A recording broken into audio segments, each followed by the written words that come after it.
Have you ever gone to a theme park, been completely lost, you were unprepared for the day, and by the time you got home, you found out that you missed out on some of the greatest things about the park? I am here to tell you about the wonderful things and places to go in order to have the perfect day at Disneyland. I have been going to Disneyland since I was 3 years old, and I've also had a personal tour of the park. I'm going to give you a history of the park and at the same time tell you how to have the perfect day. In order to have the perfect day at Disneyland, you have to make sure that you have all the right items. You need a backpack to put all your stuff in. You need a change of clothes for when you go on Splash Mountain. You need a water bottle in case it gets extra hot. You need snacks to eat while you're in line. And for all you girls, you need to bring a crown to bring out your true princess. On the opening day of Disneyland, it was 101 degrees. Because of the plumber's strike that was going on, Walt had to choose between having plumbing and having running water. He chose to have plumbing. Disneyland provided water bottles because there are no water fountains. Also, the concrete was poured the day before, and it was so hot that day that it warmed back up, and women's shoes were sinking into the concrete. Disneyland had to provide moccasins for them. On your journey through Disneyland, you first want to go to Indiana Jones and Adventureland.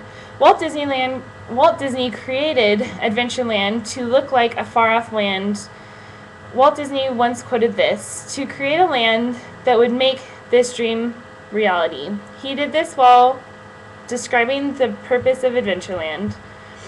In the 50th anniversary, Disney made it a game to find 50 Mickey heads. Make sure you look for the Mickey heads while riding Indiana Jones. Go to New Orleans Square and get on Haunted Mansion. The Haunted Mansion is made to look like a plantation house in the 19th century. When you're on the ride, it says, "There is always room for one more," in a creepy voice. It is very true because in the graveyard in the back of the mansion, there is one headstone without a name on it. From the Haunted Mansion, head to Frontierland and hop on the train in Big Thunder Mountain. Frontierland was to be modeled after the pioneer days. Walt says, "All of us have cause to be proud of our country's history. Shaped by the pioneering spirit of our forefathers, our adventures are designed to give you the feeling of having lived even for a short while during our country's pioneer days."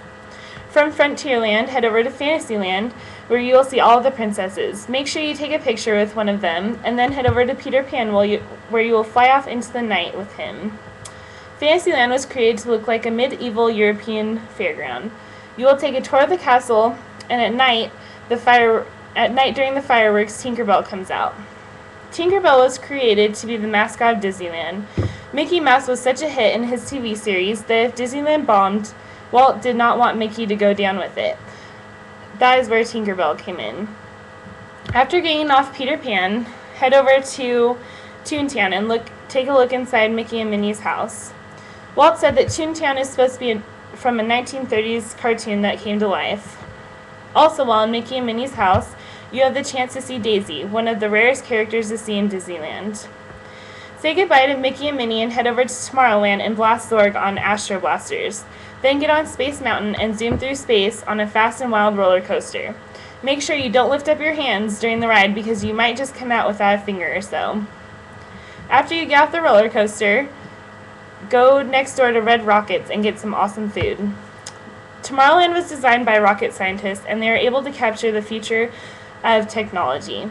Walt said, "The Tomorrowland attractions have been designed to give you an opportunity to participate in adventures that are a living blueprint of our future." Once you finish eating, head down Main Street, which was modeled after a town in Walt Disney's past. Make sure when you get to the end of Main Street, you turn around and take a picture of Main Street with the castle lit up in the background. In conclusion, the best day at Disneyland requires careful planning and mapping out of your day so you can make sure you hit all the exciting points.